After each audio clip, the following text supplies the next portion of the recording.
சொல்லிடுங்க sir. RK அவர் சொன்னார், நெல் நனையுது, ஒரு மாதத்துக்குள்ளே இந்த அரசு இன்னும் வரல, இன்னும் நிதி ஒதுக்கணும், அவர்கள் செய்கிறோம்னு சொல்லியிருக்காங்க. 5 வருஷமாக செய்யாததை இனிமேல் செய்யணும்னு சொன்னாரா? அப்போ யாரை குற்றம் சொல்கிறாரு? இன்னைக்கு நெல் நனையுதுன்னா அது யார் காரணம்? எப்போ கட்டியிருக்கணும்? 6 மாதமாவது ஆகும் கட்டுறதுக்கு, 1 வருஷமாவது ஆகும். அப்போ யார் கட்டியிருக்காங்கன்னு முதல்ல புரிஞ்சுக்கிறட்டும்.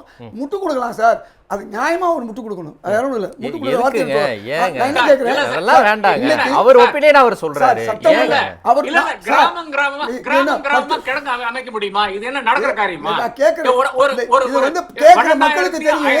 ஒரு மாசத்துக்குள்ள உங்களால வந்து கிடங்கு அமைக்க முடியுமா? அப்ப கொள்முதலுடைய டெஃபிஷியன்சி இருக்கத்தானுங்க செய்யும். ஏன் காங்கிரஸ் கர்நாடகால வச்சிட்டீங்களா, இல்ல கேரளால பண்ணிட்டீங்களா? அதெல்லாம் முடியாதுங்க.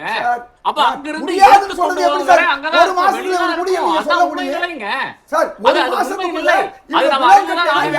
ஒரு அரசாங்கனால அத பண்ண முடியாது. இப்ப வெஸ்டர்ன் கண்ட்ரீஸ்ல வந்து சைலோஸ் பண்றாங்க. அதாவது அங்க எல்லாம் லேண்ட் ஹோல்டிங்ஸ் வந்து மாபெரும் லேண்ட் ஹோல்டிங்ஸ்ங்க. அதுல வந்து நீங்க சைலோஸ் பண்ணலாம். அதுல இந்த நாட்டுல முடியவே முடியாதுங்கிறது உண்மை இல்லை. பஞ்சாப்ல ஒரு வேலை பண்ணலாம், பட் இங்க எல்லாம் பண்ணவே முடியாது. கொஞ்சம் வாஸ்தவத்துக்கு பேசுங்க தயவு செய்து. சரி, ஓகே. பேச வச்சிருக்காங்க சார். ஜனநாயக பணநாயகமா இருந்து பாருங்க. நான் ஒரு நிமிஷம் இது நான் பேசுன சொல்றேன்.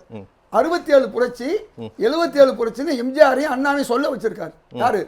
அண்ணாவெல்லாம் சொல்ல மறந்த பழைய ஆளுங்களை விட்டுட்டு சொல்ல வச்சிருக்காரு. 67 புரட்சி யாரை வீழ்த்தினச்சு? காங்கிரஸ். சரி, காங்கிரஸ் விழுந்துச்சு.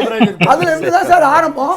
சார் இந்த 59 வருஷமா 67 புரட்சி அக்செப்ட் பண்ணிக்கிறாரு இதயத்துல. ஆமா, என்ன சார் உண்மை? என்னையா ஐயா நம்ம வீட்டையே நம்ம கொளுத்திக்கிறோமே ஐயா. காங்கிரஸ் ஆட்சி, அதுக்கு அடுத்து வந்த ஆட்சி ஊழல் ஆட்சி.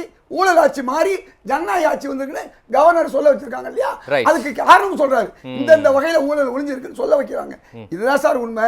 வேற எது பிரச்சனை சொல்லி முடிச்சுக்கிறேன். அதாவது அவர் என்ன எல்லாமே கேட்டிருக்காங்க. நான் ஏற்கனவே சொன்ன மாதிரி ஒவ்வொரு மக்களுடைய பிரச்சனையும் பேசியிருக்காங்க. பேசலைன்னா சொல்ல முடியாது. 39 நிமிஷத்துல எவ்வளவு பேச முடியுமோ பேசியிருக்காங்க. தமிழகத்துக்கு தேவைய மெட்ரோயை கேட்டிருக்காங்க, ஓசூர் விமான நிலையத்தை கேட்டிருக்காங்க. அதே மாதிரி வண்டல் மண் வந்து இதுவரையும் விலையை கொடுத்தாங்க, இனி விலையில்லாம விவசாயிகளும் நம்முடைய மண்பான தொழிலாளர்களும் எடுத்துக்கொள்ளலாம்னு சொல்லியிருக்காங்க. இப்படி எல்லா வகையிலையும் ஊழல் இல்லாத ஒரு சூழலை கொண்டு போறாங்க. இது ஒண்ணு போதும் சார், பெரிய விஷயம்.